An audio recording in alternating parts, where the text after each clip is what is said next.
The Porsche was borrowed. The Porsche was borrowed. That was the first lie of the night, and it was the one that sat heaviest in Kyle's stomach. It was a 911 Targa, sleek as a bullet and black as a power outage, belonging to his roommate's cousin who was currently in rehab in Malibu for exhaustion, which everyone knew was code for ketamine.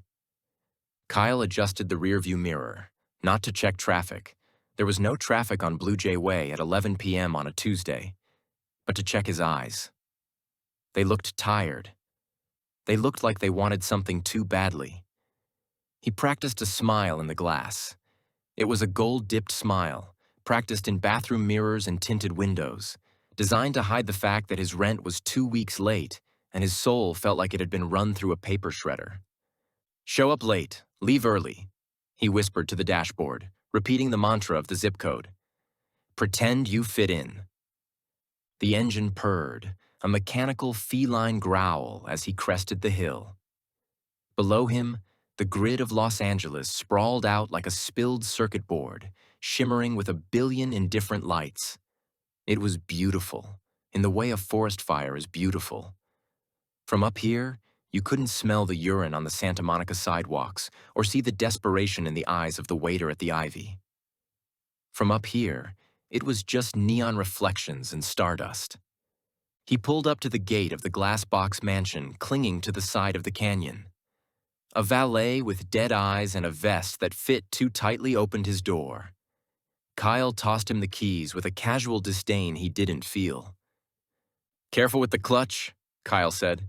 "She's sensitive." "Of course, sir," the valet said, looking right through him.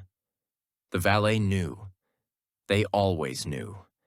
He could smell the imposter on Kyle's cheap cologne. Kyle walked up the floating concrete steps, the bass from the house thumping against his ribcage. The air smelled of night-blooming jasmine and exhaust fumes, the perfume of the city. He checked his phone. No messages. Just the crushing silence of an industry that hadn't yet decided he existed. He was here for Marcus Hamilton. Everyone was here for Marcus Hamilton. Hamilton was a producer whose name appeared on credits for movies people claimed to hate but watched 3 times. He was the gatekeeper, the kingmaker, the man with the velvet ropes. Kyle had a script in his jacket pocket, folded into a tight square, burning against his heart like a radiator. He stepped through the massive pivot door and into the noise. The room was a cavern of minimalism. White marble, floor-to-ceiling glass, art on the walls that cost more than Kyle's childhood home. And the people.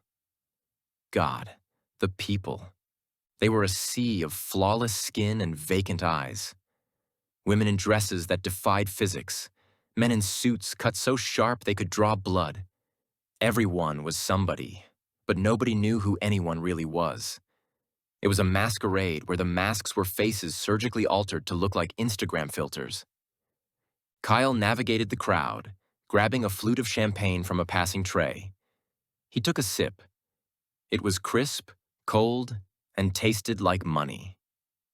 Champagne's cheaper than telling the truth, he thought, the lyric drifting through his mind. "Kyle, darling." A woman intercepted him. She was blonde, painfully thin, with lips that looked like they might burst if she stood too close to a heat lamp. It was Cynthia. She was an agent's assistant he'd met at a party 3 months ago, desperate to climb the ladder by latching onto anyone who looked like they were ascending. "Hey, Cynthia," Kyle beamed, leaning in for the air kiss, careful not to actually touch skin. "You look incredible, glowing." "Oh, stop," she laughed, a sound like breaking glass. "I'm a wreck, literal zombie mode. We're in post on the limited series and I haven't slept since Tuesday. But you look thriving." "Busy," Kyle lied smoothly. "Development hell, you know how it is. Just locked a script with A24. Can't talk about it yet. NDAs are killer." The lie tasted sweet, like the champagne. "That is major," Cynthia said, her eyes already darting over his shoulder, scanning the room for someone more important. "We have to lunch. Seriously, call me." Absolutely. She was gone before the sentence was finished, vanishing into a cloud of vape smoke and expensive perfume. Promises thin, Kyle thought. Gone in a flash. He pushed deeper into the room, his eyes scanning for Marcus Hamilton. The party was a living organism, a writhing beast of ego and insecurity. He passed a group of influencers taking flash photos against a blank white wall, their faces shifting from boredom to ecstasy in the millisecond the shutter clicked. Flaky and flawless, Kyle observed. We all play the part. He found the bar, or rather, the hydration station. A bartender with a handlebar mustache was mixing drinks that smoked. Kyle asked for a vodka soda. He needed to stay sharp. You look like you're hunting, a voice said beside him. Kyle turned. Standing there, leaning against the marble counter, was a girl who looked like she had just fallen out of a tragic novel. She had dark hair, messy in a deliberate way, and eyes that were too big for her face. She was wearing a vintage slip dress that looked like it would disintegrate if you pulled a loose thread. Is it that obvious? Kyle asked. You have the I have a script in my pocket posture, she said, swirling her drink.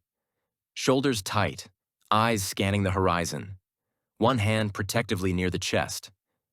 Kyle laughed, a genuine sound that felt foreign in his throat. Guilty, I'm Kyle. I'm waiting for my Uber, she said. She didn't offer a name. That's a unique name. Is it French? She cracked a smile. It was small, guarded, but real. I'm Jade, and I'm not really waiting for an Uber. I'm just hiding from the host. Hamilton? The very same. He promised me a role 3 months ago. Tonight he looked me in the eye and asked me if I was the catering manager. Kyle winced. Ouch! Velvet ropes and a paper-thin crown, Jade murmured, taking a long drink. He's the king of nothing, but we all bow down anyway. I need him to read this. Kyle tapped his pocket. It's my shot. Jade looked at him, really looked at him. Her eyes were dark pools, reflecting the ambient light of the pool outside. They don't read, Kyle. They weigh. They weigh your value against their reputation. If you're heavy enough, you get in. If you're light... She made a fluttering motion with her hand. You float away. I have to try. The desert outside, it's drying me out. I need a drink of water. This isn't water. Jade gestured to the room, the laughing people, the shimmering lights. This is salt water. The more you drink, the thirstier you get. She was right. He knew she was right. But the hunger in his belly was louder than the logic in his head. There he is, Kyle whispered. Marcus Hamilton had emerged from the lower level, surrounded by a phalanx of sycophants. He was a short man, tanned to the color of a roasted turkey, wearing a linen suit that cost more than the Porsche outside. He was laughing, his head thrown back, exposing a neck that was beginning to show the sag of age despite the best efforts of Beverly Hills surgeons. Go, Jade said, her voice soft. Go dance in the drought. Kyle finished his drink in one gulp. Wish me luck. Luck is for people who play the lottery, she said. Here, you need leverage. Kyle stepped away from the bar, moving toward Hamilton. The crowd parted slightly, sensing his momentum. He felt the script in his pocket, a heavy paper brick. This was it. The moment. He maneuvered into Hamilton's orbit. He waited for a break in the conversation, a tiny fissure in the wall of noise. So I told him, if you want the back end, you take the front end risk, Hamilton bellowed. The circle of admirers laughed as if it was the wittiest thing ever said. Mr. Hamilton? Kyle interjected, stepping into the light. Hamilton turned. His eyes were glazed, pupil-pinned. Drugs in the veins, Kyle noted. Emptiness in the heart. Do I know you? Hamilton asked, his smile freezing in place. It wasn't a question. It was a security challenge. Kyle Vane, we met at Sundance last year. You told me to find you when I finished the Echo Park script. Hamilton blinked. For a second, Kyle thought he saw a spark of recognition. But then the glaze returned. The shutter came down. Sundance. Right, cold as hell. Look, kid, I'm in the middle of a story here. I have it, Kyle said, the desperation leaking into his voice. The script. It's right here. He reached into his jacket. The movement was too fast, too aggressive for a party this chill. The sycophants flinched. Hamilton took a half step back. Whoa, easy there, cowboy, Hamilton laughed, but his eyes were cold. We're drinking, not working. Send it to my assistant. I did, 3 times, they said. Then they said no. Hamilton cut him off, his voice dropping an octave. The gold-dipped smile vanished, revealing the iron beneath. If you have to beg at a party, you aren't ready for the party. Read the room. He turned his back. The circle closed up like a healed wound. Kyle was left standing there, the script halfway out of his pocket, looking like a weapon that had failed to fire. He felt the heat rise in his cheeks. The shame was a physical thing, a hot oil pouring down his spine. He looked around. Had anyone seen? Everyone had seen. No one was looking. That was the LA way. They witnessed the crash, but they wouldn't stop to help. They just drove by, glad it wasn't them. Kyle retreated. He walked backward, bumping into a waiter, apologizing to empty air. He needed air. He needed to get out of the aquarium.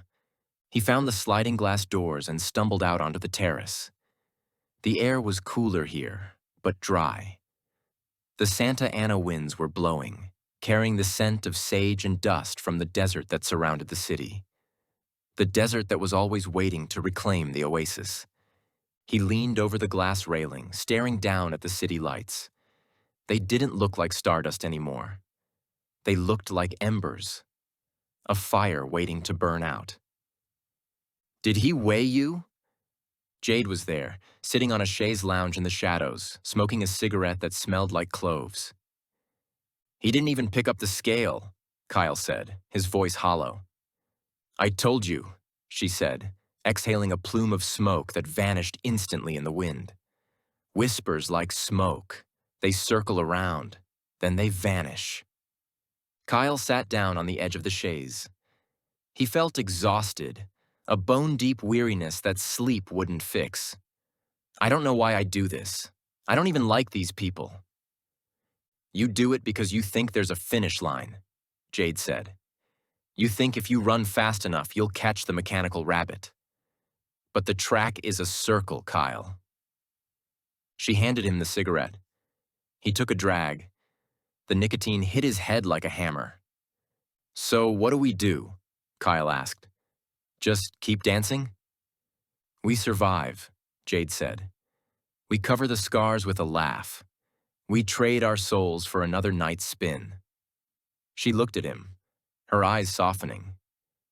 You have a nice face, Kyle. It's not hardened yet. You should leave, before the glitter gets into your lungs. I can't leave, Kyle admitted.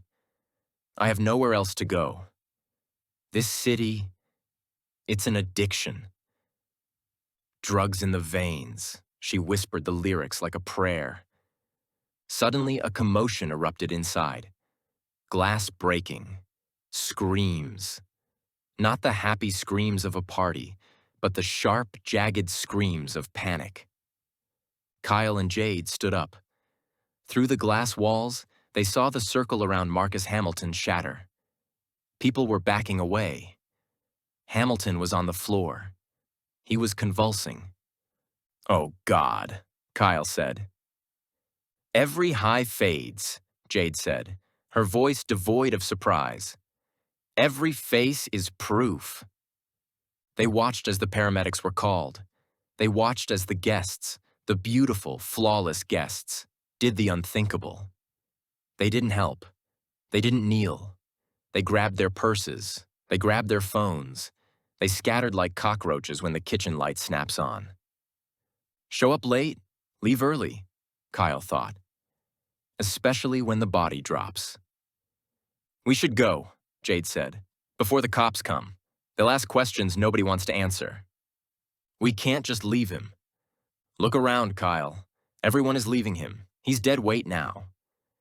It was brutal. It was inhuman. It was Los Angeles. Kyle looked at the man on the floor, the king of the castle, twitching in his expensive linen suit while a bartender tried to perform CPR. He looked at the guests fleeing to their Ferraris and Lamborghinis, checking their makeup in the reflection of the chaos. He looked at Jade. She was already moving toward the side gate.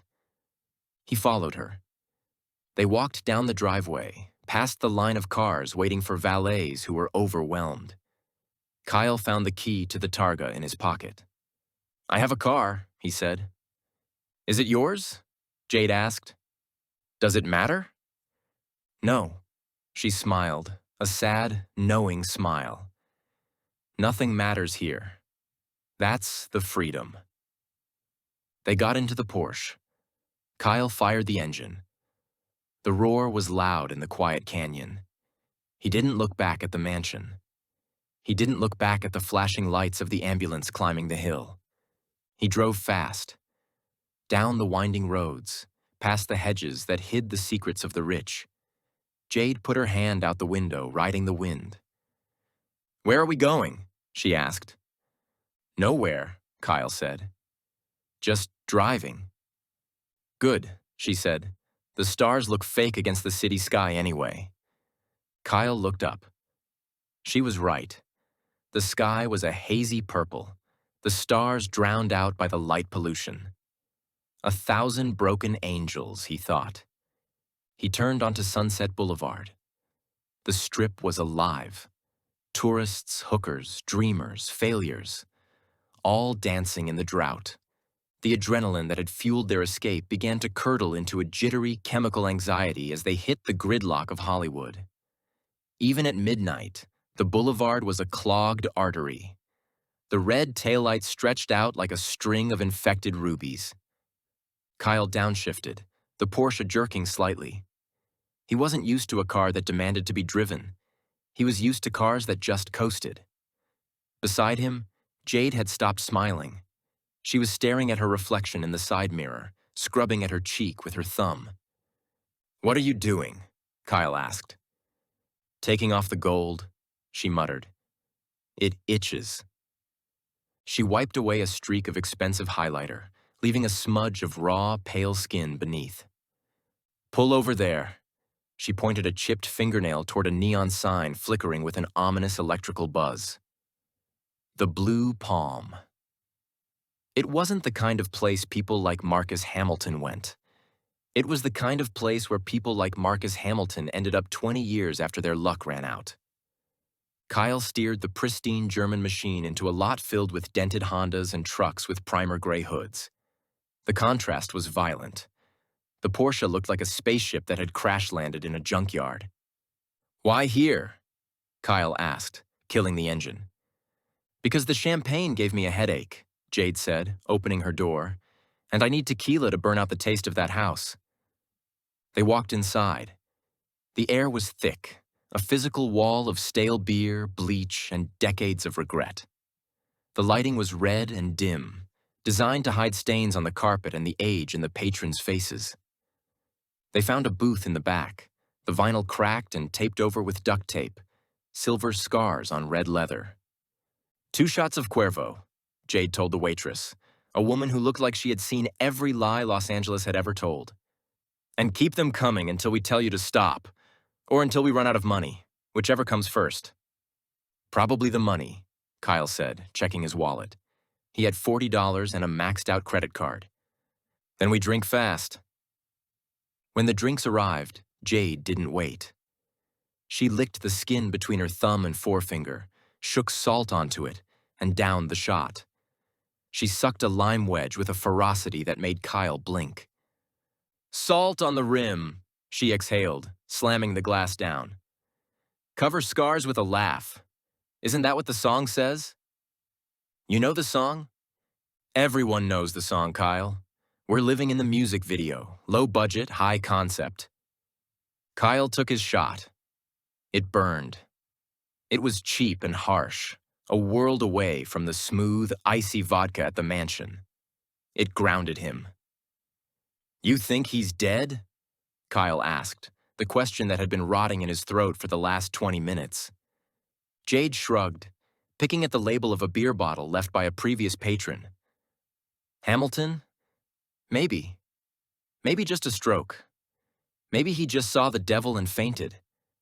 Does it change anything for you? I might have just watched a man die and then stole a car." "You didn't steal it, you borrowed it.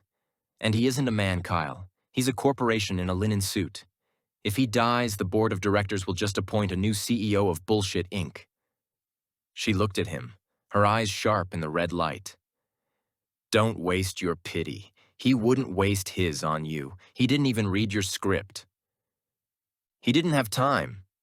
"He had time," Jade corrected. "He just didn't have the interest. That's the hardest lesson, isn't it? Realizing you aren't the protagonist in their movie. You're just an extra." Man holding drink number 4. Kyle slumped against the booth. The truth of it felt like a bruise. "I spent 6 months on that script. Echo Park. It's about a guy who thinks he's an angel, but he's actually just schizophrenic." Jade laughed. It was a dark, dry sound. 1,000 broken angels learning how to lie. God, you write what you know, don't you? "I'm not schizophrenic." "No, but you're delusional," she said, not unkindly. She reached across the table and touched his hand. Her fingers were cold. "We all are. We look at the stars against the city sky, and we think they're winking at us. But they're just airplanes, Kyle. They're just people leaving." The waitress dropped 2 more shots on the table. "So, who are you really?" Kyle asked, the tequila loosening his tongue. "You aren't just an extra. You have gravity."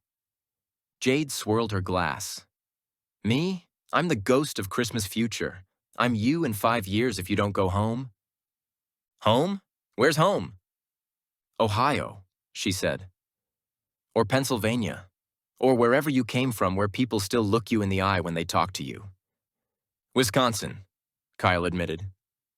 "Wisconsin," she repeated, testing the word. "Cheese and snow. Sounds like paradise. Sounds like it's running on fumes." "Who are you, Jade?" She looked down at the table. "I came here to be a singer. Had a deal, too. A development deal with a subsidiary of a subsidiary. They bleached my hair, fixed my teeth, told me to lose 15 pounds. I did it all. I danced in the drought. I was flawless." "What happened?" "The A and R guy got fired for embezzlement. The new guy didn't like my sound.